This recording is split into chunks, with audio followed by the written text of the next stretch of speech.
पूछा कि 2011 का कॉइनेज एक्ट है, इसको वो जनता के ऊपर थोप रहे हैं।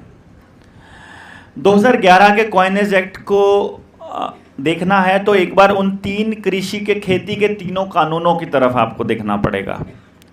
सरकार ने खेती के तीनों कानूनों में एक लाइन लिख दी कि जितने पुराने कानून अगर हैं उन सब से ऊपर ये वाला कानून होगा, और यदि कोई कानून इसके अकॉर्डेंस नहीं है और इसकी खिलाफत करता है तो उस वक्त ये जो खेती वाले कानून है ये टॉप पे रहेंगे, इनकी मानी जाएगी। ऐसा ही 2011 के कानून में लिखा हुआ है। तीन कानून तो वापस हो गए ना? अरे करवाए कि नहीं करवाए देश की जनता ने? तो ये भी हो सकता है।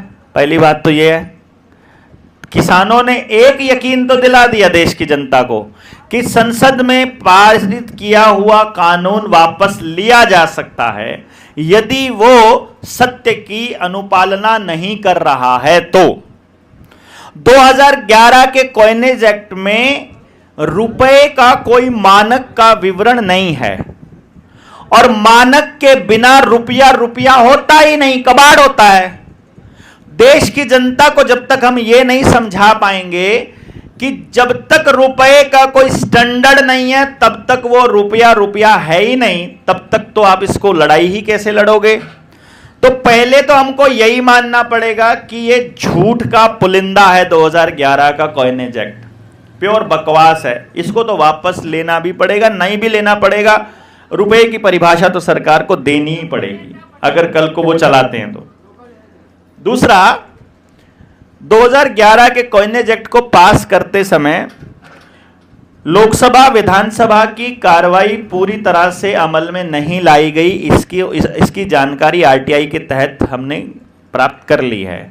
मतलब उसके अंदर ना तो कोई बहस हुई है, ना ही कोई सवाल जवाब हुआ है, कुछ भी नहीं हुआ है।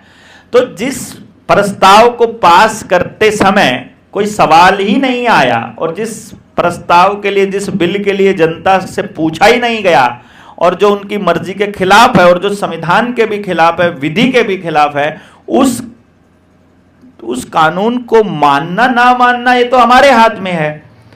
ये तो गांधी जी भी कहा करते थे कि सत्य की बात को मानना है।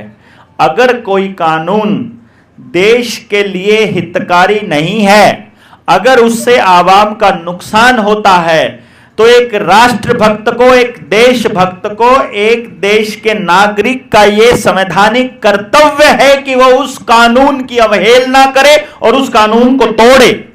सीधी सी बात यह है, जो कानून देश के हित में नहीं है उसको तोड़ा जाएगा, और तमाम कानून तोड़े जाएंगे।